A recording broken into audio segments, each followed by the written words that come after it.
인구 감소, 지역 쇠락, 멈춰가는 마을의 심장을 또 잦아드는 지방의 맥박을 어떻게 하면 다시 힘차게 뛰게 할 수 있을까요? 우리가 찾고자 하는 답에 빛나는 실마리가 돼줄 한 마을이 있습니다. 일본의 작은 산골 마을 가미야마. 인구 5천 명이 채 안 되는 그 작은 마을로 하나 둘 사람들이 찾아오고 학교도 문을 엽니다. 대체 그 마을엔 뭐가 있길래 이런 기적 같은 일이 일어나는 건지 오늘 그 비결을 캐러 한 권의 책 속으로 떠납니다. 자, 오늘은 오늘 산책에서 나온 책입니다. 지역 소멸 위기를 재생 프로젝트로 돌파한 가미야마 마을의 기적 같은 이야기. 시노하라 다다시가 쓴 책 가미야마 지역 재생 교과서를 우리말로 옮긴 번역가 중에 한 명입니다. 정석 번역가, 정석 작가, 정석 교수님과 함께합니다. 스튜디오로 직접 와주셨습니다. 어서 오십시오. 안녕하십니까. 아이고. 도시의 정석. 또 추억을 떠올리며.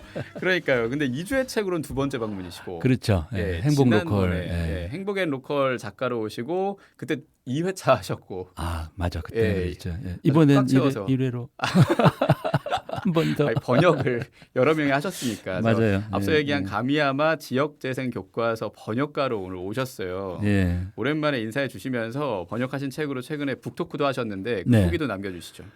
이번에 저뿐만이 아니라 제 친구 부인 김경인 박사. 이분은 이제 경관 전문가인데 그 나이들 어디에서 뭐 죽을 것인가 이런 책, 그 노인 주거 또 어린이들의 학교 공간 이제 이런 거 연구하시는 분이고, 그리고 또 한 분은 박우현 쌤, 이분은 이제 컨텐츠 기획자예요. 그리고 로컬 기획자고, 김경인 박사님이 절더러 좋은 책 번역하자고. 뭔 책이냐? 가미야마라. 그래서 그렇다면 오케이. 그래서 이제 그리고 박우현 선생님도 이제 일본의 가미야마 원 책을 썼던 출판사와 이미 컨택을 하고 있었고, 그래서 이제 그럼 우리 셋이 같이 해볼까? 이래서 이제 번역을 작년 말부터 해서 올해 최근에 책이 나왔습니다. 예. 그리고 북토크도 하셨고. 예, 북토크는 6월의 마지막 밤, 연희동의 연희정음에서. 이 연희정음 건물이 이제 복합문화공간으로 문 연 지 얼마 안 됐는데 이게 김중업 선생님 설계했던 건물이에요. 그리고 굉장히 흥미로운 공간이에요. 연희동인 이유로 아세요? 연희동 이유가 뭐예요? 이름이 왜 연희동이었을까? 뭡니까? 연희궁이 있었기 때문에. 연희궁. 예. 그러니까 세종대왕께서 연희궁을, 그러니까 경복궁, 창덕궁 말고 바깥에 서쪽에 별궁을 지으셨어요. 아버지 태종을 위해서. 근데 실제로는 세종대왕께서 많이 쓰셨어요. 아버지 돌아가신 뒤에. 언제? 훈민정음 창제를 하는데 다들 말을 잘 들어야 될 텐데 아니되옵니다 전하. 한자가 있는데 왜 한글이 옵니까? 그래서 세종 임금께서 훈민정음 창제하던 그 시기, 그리고 이제 마무리하는 시기에 연희궁에 오셔서 많이 쉬셨다. 그래서 이제 연희동 연희궁과 훈민정음의 정음을 합친 이름이기도 하고, 이 공간 연희동의 많은 건물들을 고치면서 재생을 하고 있는 분이 김종석 대표의 쿠움 파트너스. 이분이 원래 연희동에서 옛날에 순돌이 아빠, 그러니까 작은 그 전파상 같은 걸 했는데 그때 그 가게 이름이 정음사였어요.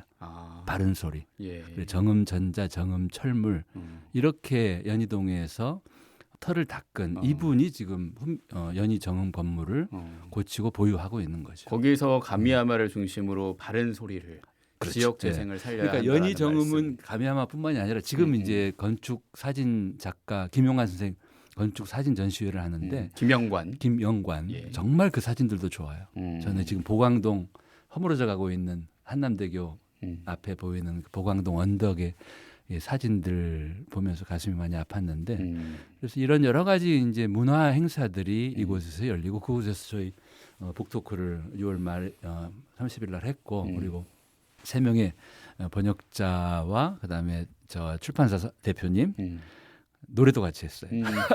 막간에 공연도. 그러니까요. 좀 이따가 신청곡도 하면서 그 후기 나눌까 하는데 네. 독자들 반응이 어땠습니까? 많은 분들이 오셨고 그리고 가미야마는 우리나라에도 많이 알려진 일본의 작은 소도시 사례고 그리고 이번에 나온 책이 최근의 이야기, 특히 이제 2023년에 이 산골에 새로운 학교가 개교를 해요. 고등학교 3년, 전문대 2년, 5년제. 이제 그 학교가 개교한 그 뒤 이야기까지 최신 스토리가 담긴 책이어서 많은 분들이 북토크에도 오셨고 책도 많이 지금 사랑해 주시는 것 같고 그리고 번역자들과 독자들이 함께하는 가미야마 답사도 지금 준비를 하고 있어요. 그렇죠. 예정돼 있죠. 예, 신청 그래서 받고 첫 있고. 번째 답사가 7월 29일부터 8월 1일까지 예. 지금 신청을 받고 있는데 아마 거의 마감이 된 것 같아요. 그러니까요. 예, 거의 마감됐고 사실상 마감됐다고 합니다. 그러니까 예. 그럼에도 여러분 신청은 8월 1일까지 받거든요.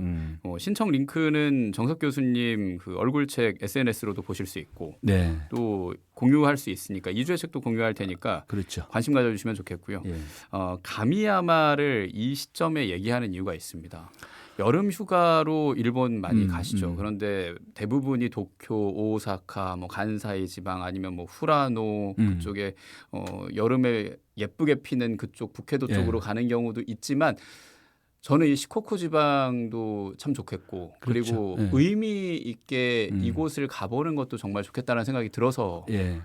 그런데 답사는 좀 편치는 않아요. 음. 그러니까 대중교통으로 가게 되면 거의 한국에서 가미야마까지 갔는데 하루 걸리고 대신에 이제 이렇게 답사단을 만들어서 가면 조금 더 접근이 수월하고 그리고 방문하는 것도 굉장히 이렇게 자유롭게 다 할 수는 없어요. 그러니까 미리 신청을 해야 되고 한정된 시간 안에 해야 되고 왜냐하면 지역 보존을 또 그렇죠. 해야 예, 되니까. 예. 그리고 이제 그쪽의 담당자들이 친절하게 설명을 해주시는데 예. 대부분 유료예요.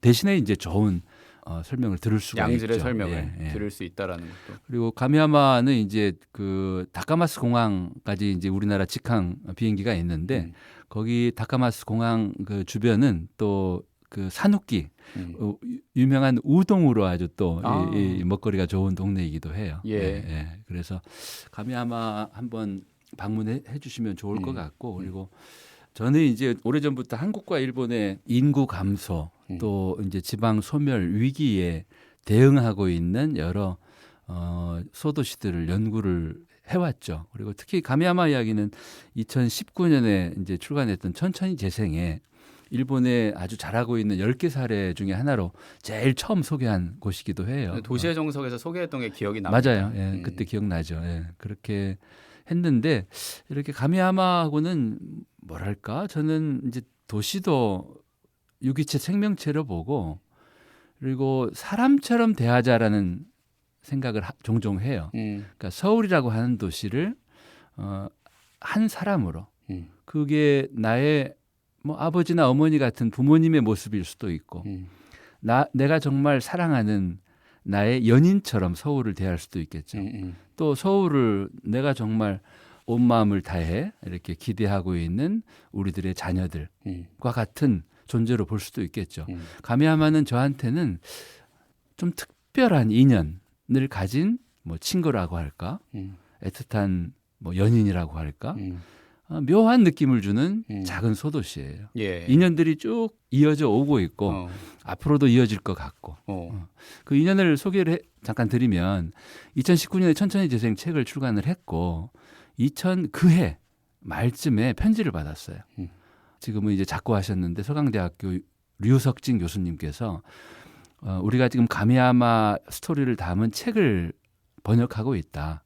그 책이 가미야마 진화론이란 책이고 우리나라에서는 지금 번역 작업이 끝났는데 마을의 진화로 번역서가 내년 2020년에 출간될 예정인데 마을의 진화. 예, 당시에 내년이면 2020년. 2020년. 예. 그러면서 이제 절더러 추천사를 좀 써달라. 그러니까 당신이 쓴 천천히 재생의 가미야마를 소개한 그 글을 읽고 가미야마를 소개해 줄 사람은 당신밖에 없을 것 같다.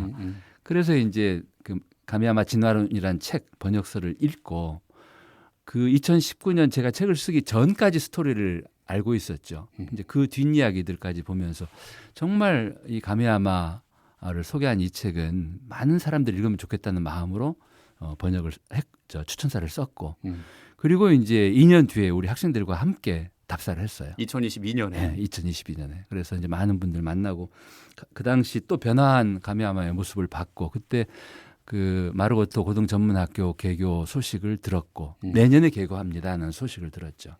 그리고는 이제 개교했겠구나 하고 있는데 작년에 2025년에 새로운 책을 번역합시다 해서 이제 또 번역 작업을 하고 올해 책이 나오고 이제 또 다시 7월 말에 현장을 가서 굉장히 중요한 역할을 했던 오미나미 선생을 이번에 만날 것 같아요. 시냐. 네, 오미나미 시냐. 예. 첫 2년부터 지금까지 그리고 앞으로를 말씀을 해주신 셈인 건데 네. 2019년에 처음 만났고 2026년에 번역으로 또 만났으니 7년 만에 번역가로 이 책을 다시 만난 거며 그렇죠. 저희 가톨릭안에서 7은 또 완성의 의미가 있지 않습니까? 이게 완전한 완성은 아니지만 일단 한 번 정도 완성은 됐으며 앞으로도 가야겠다라는 생각도 들고 네. 제 얘기를 좀 더 이어가면 우리 번역가님이 말씀하신 것처럼 지금 이 시점에 우리는 계속 지역 재생을 바라봐야 하는 건 맞습니다. 여름 휴가를 떠나는 것도 중요하고 우리 즐기는 것도 필요하지만 의미도 찾아가면서 라디오로 어딘가 떠난다면 이곳이 이 타이밍에 적격이다라고 해서 지금 번역가님을 모신 거라 우리 이주의 책 가족들과 독자들 오늘은 가미야마 지역재생 교과서를 선물로도 드립니다. 100원 드는 문자 샵 1053으로 성함 주소 붙여서 참여해 주시면 좋겠고요. 가미야마라고 하면은 그래도 좀 낯선 분이 있어요.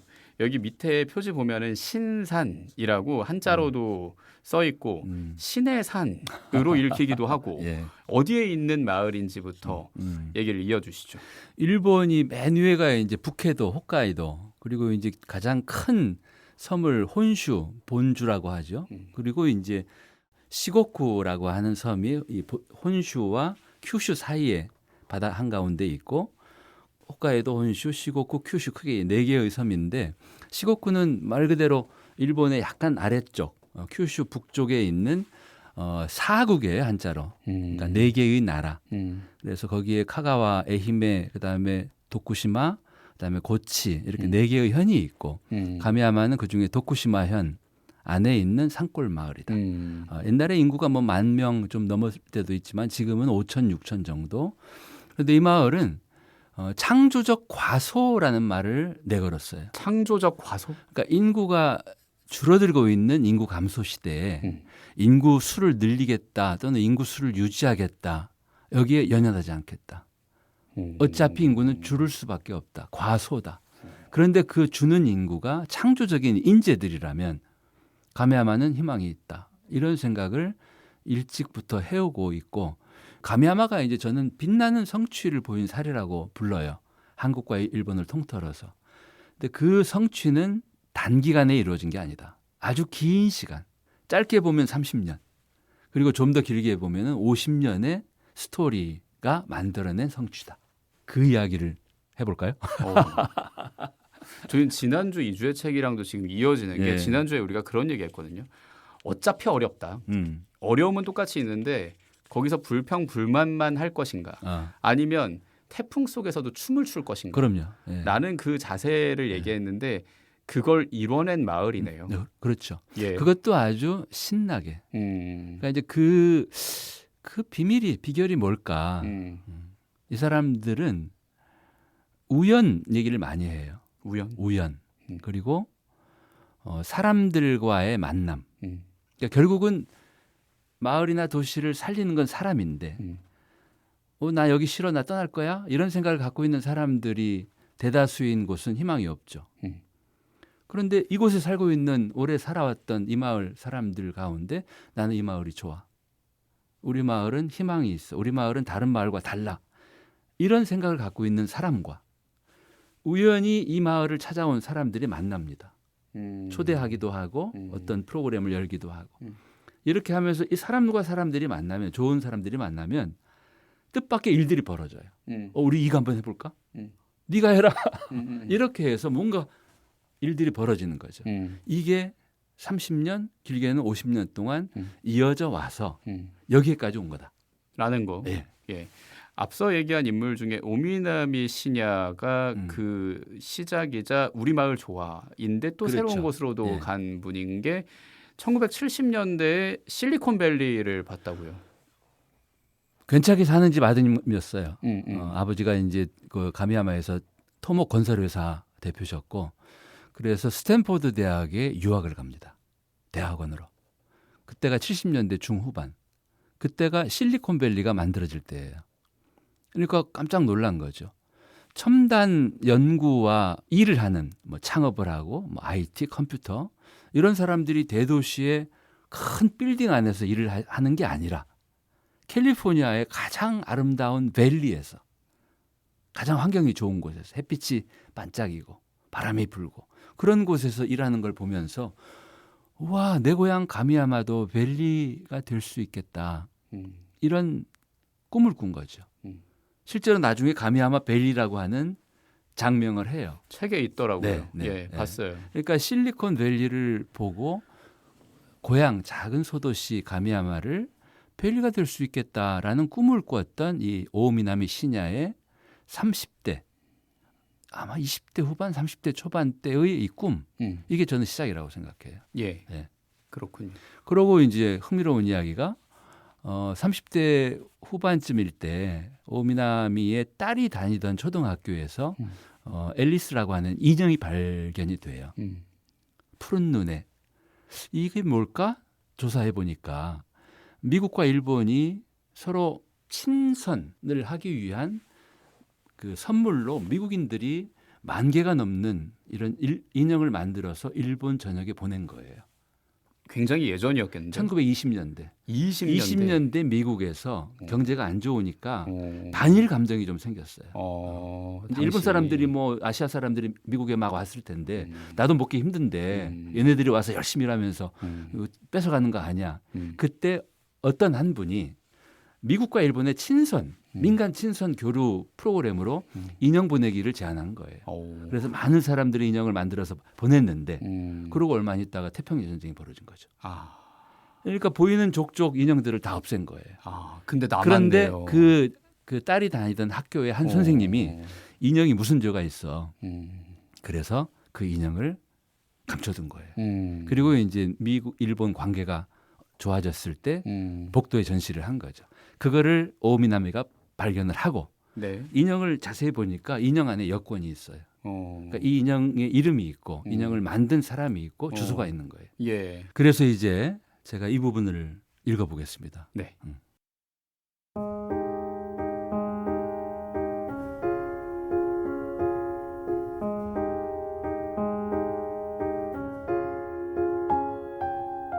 그들의 첫 번째 프로젝트는 인형의 귀향이었다.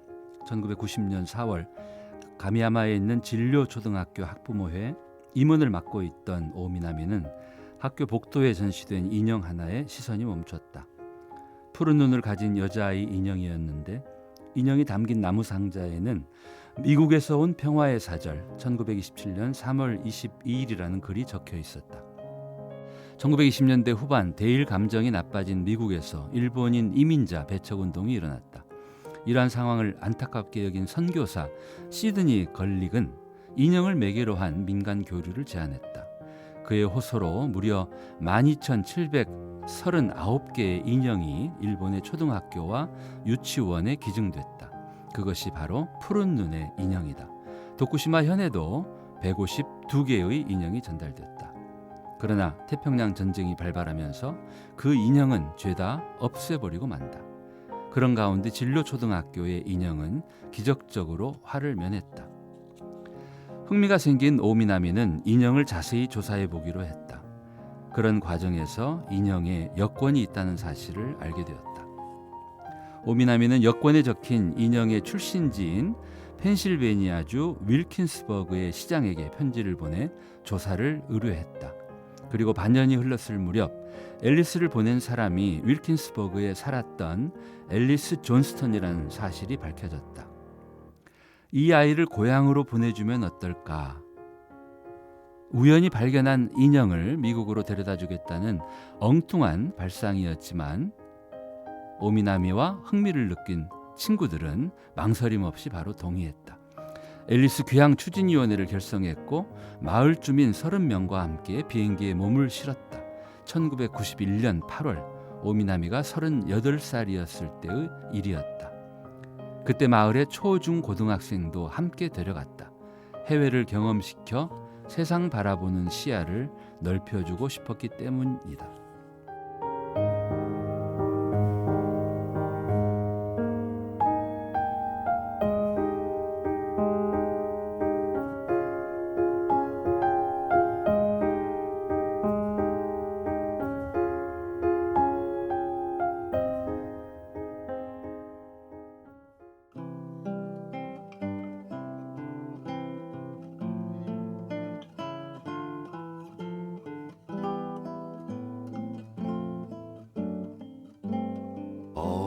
어두운 비 내려오면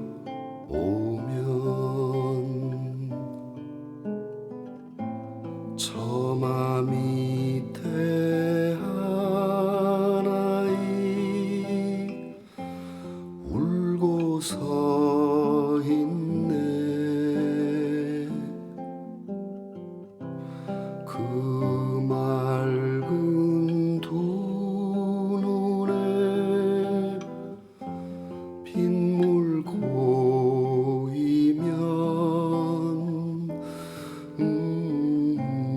아름다운 그이는 사람이여라.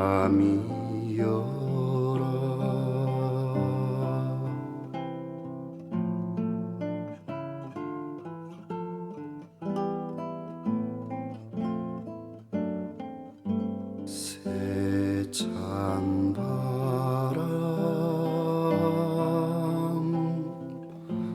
불어오면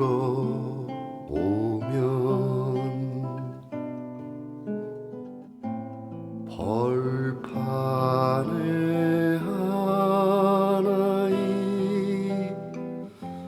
달려가네.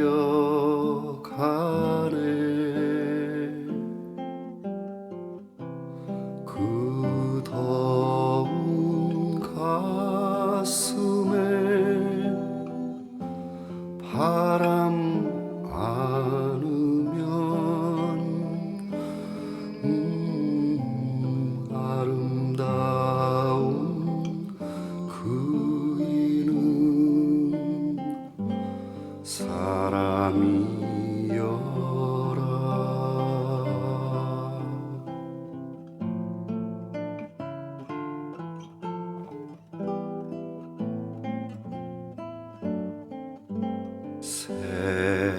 새하얀 눈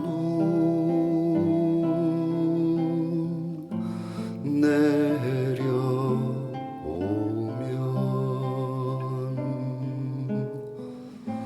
산 위에 하나이 우뚝 서 있네. 그 고운 마음에 노래 울리면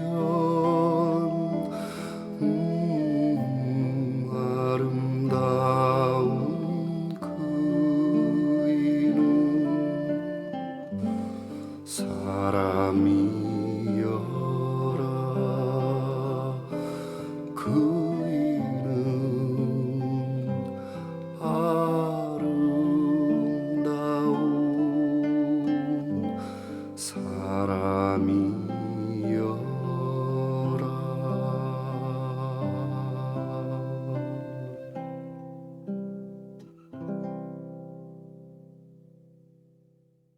가미야마 지역재생 교과서의 일부를 정석 번역가님이 읽으셨고요. 또 저희가 추천곡도 하나 이어드렸습니다. 아름다운 사람, 김민기의 목소리로 들었고, 특별히 이 곡은 북토 끝에 우리 정석 번역가님이 기타 연주하시고 예, 또 1절은 부르셨고 2절은 오늘 산책 대표님이 이어 부르시는 아주 아름다운. 예, 그 박우현 선생도 같이 맞아요. 화음을 넣고 그렇게 예. 해서 저는 이제 이 노래 참 좋아해요. 헬레나하고도 같이 불러서 유튜브에 올리기도 했고. 그러니까 아름다운 사람 말 그대로 아름다운 사람들이 살고 있는 곳이 아름다운 도시다. 그렇죠. 예, 그래서 그 북토크 때도 아름다운 사람들이 그 시간을 만들었으며 지금 가미야마의 아름다운 사람 이야기도 하고 있다는 생각이 듭니다. 일단은 네. 오미나미 시냐의 이야기 그리고 앨리스 인형을 다시 보내는 그 일들이 아래에서부터 시작된 게 참 저는 그렇죠. 아래라는 네. 거는 뭐 주민주도. 예, 주민주도라고 행정이 시작한 게 해야겠죠. 아니고. 네. 그게 참 저는 인상적이다라는 생각을 합니다. 그러니까 이렇게 산골의 작은 소도시 주민들이 예. 태평양을 건너가는 국제 교류 활동을 했잖아요. 인형을 홈커밍 해주자. 그러니까요. 근데 그 경험이 저는 이 마을 분들에게 굉장히 의미 있는 시작이 되었겠다. 그리고 자신감도 생겼을 것 그렇죠. 같아요. 예. 그리고 뿌듯하죠. 음. 다 없애버렸던 인형. 미국과 일본의 서로의 친선을 상징하는 그 드문 인형을 고향으로 보내줬다는 이거는 어마어마한 자신감, 자부심. 우리가 좋은 일을 했구나. 그게 있고 불과 10년도 되기 전에 국제교류협회를 그 마을 주민들이 만들어서 첫 번째 했던 게 땡땡 인 레지던스 가미야마예요. 맨 처음에 했던 거는 아티스트 인 레지던스 가미야마. 전 세계의 예술가들을 가미야마에 초대해서 가미야마에 2달 레지던스 살게 한 거예요. 살면서 작품 활동을 하게 한 거죠. 그러니까 99년에 처음 시작해서 지금까지도 해요. 엊그제 보니까 올해 작가로 누구누구가 선정이 됐다는 게 올라와 있더라고요. 예. 그러니까 오랜 세월 동안 뭐 물론 일본의 예술가들도 있겠지만 해외 작가들을 이 산골에 초대해서 머물고 여기 살아보게 하고 작품 활동을 하게 했고 그리고 2000년대 이제 그 초대했던 앞부분 땡땡은 많이 바뀌어요. 셰프 예를 들어서 음식을 잘하는 사람들을 초대하기도 하고 그다음에 이제 그 위성 사무소를 가미야마에 부르기도 해요. 위성 사무소. 예.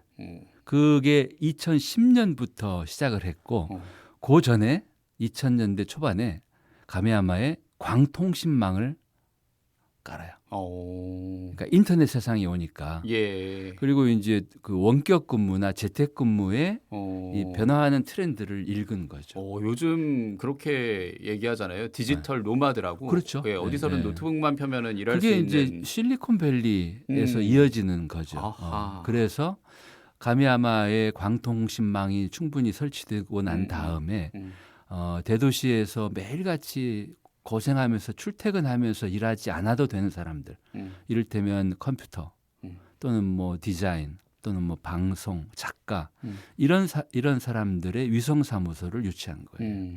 거기에 처음 들어왔던 게 산산이라고 하는 회사인데 이 산산의 위성 사무소를 만든 데라다라는 사람이 바로 가미야마 고등 전문학교를 나중에 만들어요. 이렇게 그렇군요. 이제 인연이 이어지는 거죠. 이어지는 거군요.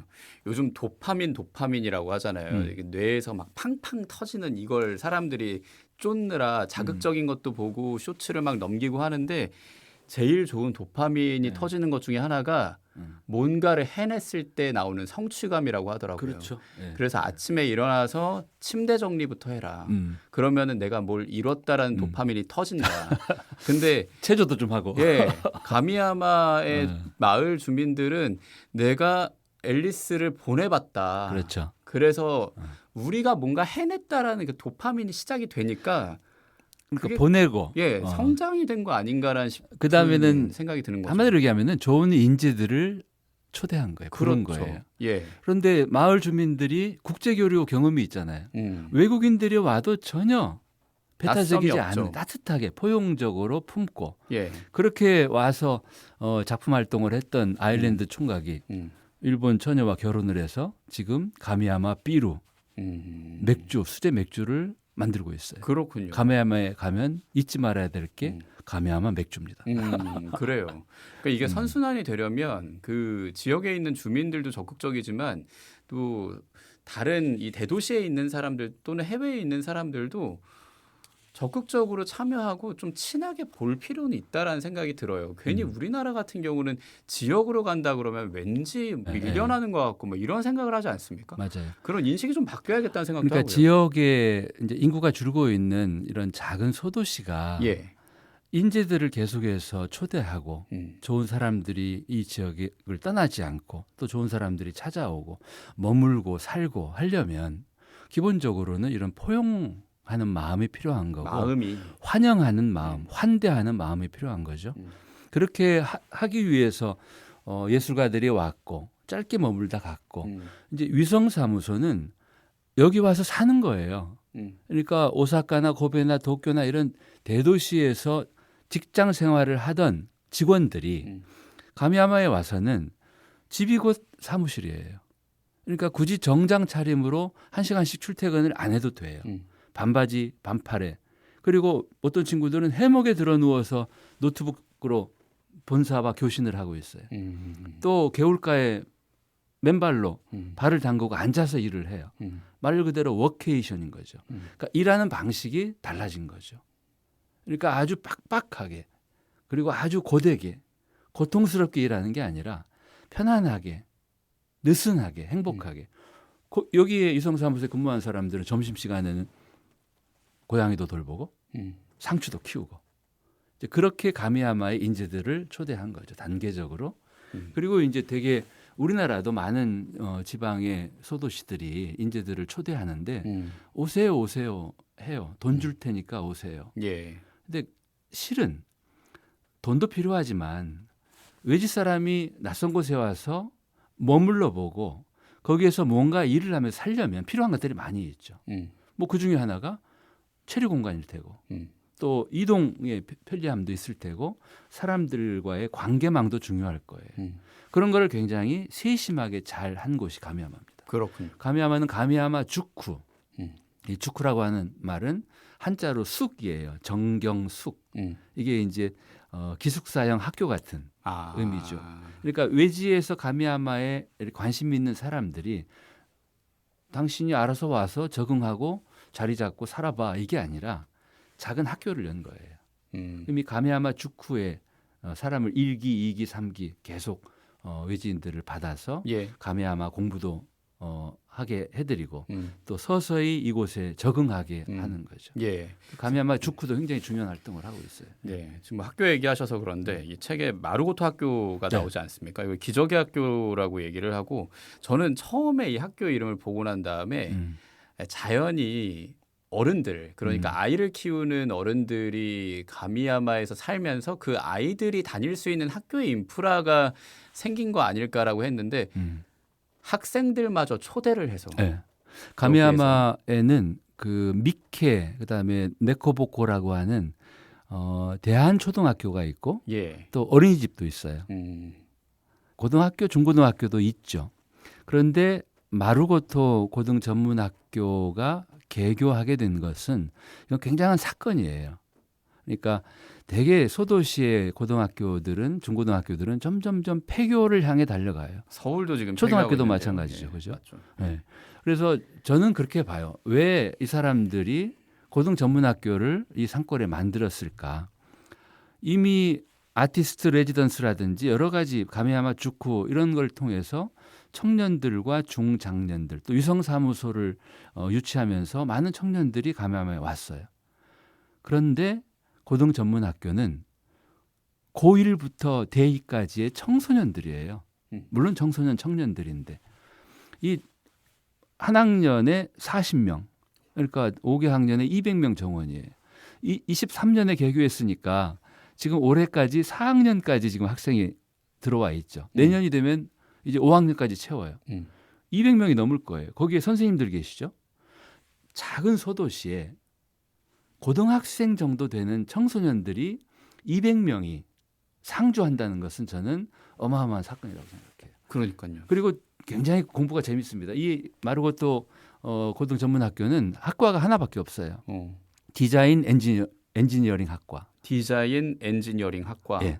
그리고 이 학교의 정신을 한마디로 얘기하면 물건을 만드는 힘으로 일을 일으키는 사람을 만들겠다. 그러니까 말만 하는 사람이 아니라 뭔가를 만들어내는 사람. 그게 엔지니어죠.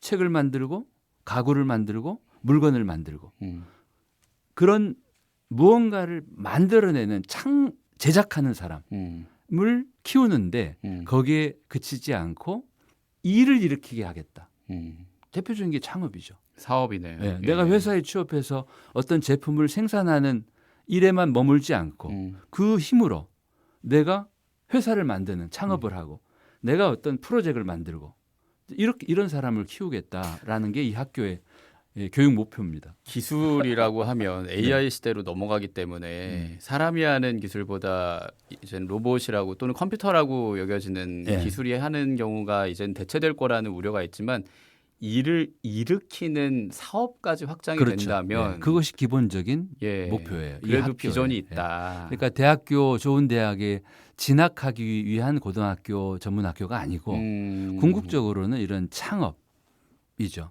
일을 일으키는 사람을 키우겠다. 그래서 이 학교가 강조하는 게 4가지인데 하나가 언어, 두 번째가 숫자, 세 번째는 그림 또는 디자인, 네 번째가 프로그래밍이에요. 그러니까 이런 일을 하려면 언어적인 표현에 말하고 듣고 쓰고 잘해야 되고 그리고 숫자에도 밝아야 돼요. 그죠? 그 다음에는 이제 그림과 디자인, 창의적인 것들을 구현해내는, 그려내는, 마지막으로는 프로그래밍. 그래서 지금 시대에 가장 필요로 하는 능력을 키우고 이 학생들은 전원 기숙사에서 생활하고 학비가 전액 무상이에요. 오. 네. 그렇게 하기 위해서는 기금을 마련했죠. 그래서 일본의 11개 기업으로부터 한 기업당 10억 엔을 걷었어요. 그래서 총 지금 100억 엔이 거친 거예요. 예. 이 돈으로 학생들의 무상 교육을 하죠. 그리고 재밌는 게 그러면은 10개, 11개의 기업이 한 회사당 10억 엔을 냈죠. 그런데 학생 수는 총 200명이에요. 그러면 한 기업당 담당할 학생이 20명이에요. 그러니까 한 학년에 4명씩이죠. 5학년이니까. 그 기업의 장학생이자 또 장학생을 가미야마의 그렇죠. 학생이기도 하군요. 그리고 그 장학생은 이 기업의 특정 기업의 장학금을 받고 5년을 공부한 다음에는 이 기업과 연관된 일을 할 수도 있겠죠. 인턴십이 될 수도 있고. 네, 네. 그래서 이제 이 사람들은 이거를 스칼러십 파트너 제도라고 불러요. 그러니까 상생이에요. 예. 기업도 그냥 돈을 내고 나는 몰라가 아니라 내가 돈을 내서 200명 학생 가운데 매 학년 4명 총 20명의 학생을 얼마나 열심히 보겠어요. 이 담당자가 학생들이, 있겠죠. 그렇죠. 이 학생들이 잘 자라나 지켜보고 도와주고 그렇게 키운 인재를 기업도 쓰고 그러니까 상생의 이런 프로그램들을 잘 만든 거죠. 이거는 개인적으로 궁금한 건데 그래서 우리나라에 적용한다면 어느 정도 비전을 보십니까? 우리나라에도 이런 희망을 갖고 있는 데가 많이 있어요. 그런데 우리는 조금 급한 것 같아요. 그러니까 이를테면 1년, 2년, 3년 안에 가시적인 성과를 내라고 하고 또 내야 할 것처럼 생각을 하고 그렇게 살아왔죠. 예. 그리고 이제 그 방식이 되게 국가나 지방 정부가 보조금을 주고 일을 하게 하고 뭐 정산을 하게 하고 하는 이런 방식이고. 그런데 가미야마의 가장 큰 특징은 주민들이 시작을 했고 그리고 이 학교를 만드는 일에는 가미야마초 행정이 굉장히 적극적인 역할을 해요. 그리고 이제 일본도 지방 창생 사업을 국가 주도로 하기 때문에 초기는 주민들이 주도했다면 후반부에서는 행정도 열심히 자기 역할을 해요. 그래서 사실은 주민주도 행정 지원이 가장 바람직한 거죠. 그리고 길게 보고 하고 있고 우리는 이제 단기 프로젝트로 일을 하다 보니까 좀 급하고 그러다 보니까 길게 가지 못하는 아쉬운 점이 있죠. 아까 얘기한 그 AI 시대 얘기했을 때 그때의 저와 그리고 아이를 키우는 사람들의 주안점은 우리 아이들이 앞으로 어떻게 살아갈 것인가를 기점으로 계획을 하는데 그렇게 되면은 절대 단기가 될 수 없거든요. 그렇죠. 네. 그러니까 가미야마의 아까 말씀드렸던 미케 또 네코보코라고 하는 대한초등학교와 어린이집 이 학교가 만들어진 것도 똑같아요. 가미야마가 좋아서 왔어요. 여러 가지 이유로. 그중에 어느 엄마 아빠가 우리는 정규 학교에서 아이를 키우고 싶지 않다는 거예요. 아이들이 너무 힘들어한다는 거죠. 그러니까 어릴 때는 좀 마음껏 자연 속에서 놀게 하면 안 될까? 이런 생각을 하고 그런 학교를 찾아서 아이를 학교에 보냈는데 가미야마에 와서 우리가 그런 학교를 만들어보자 이런 생각으로 학부모들이 만든 학교인 거예요. 그러니까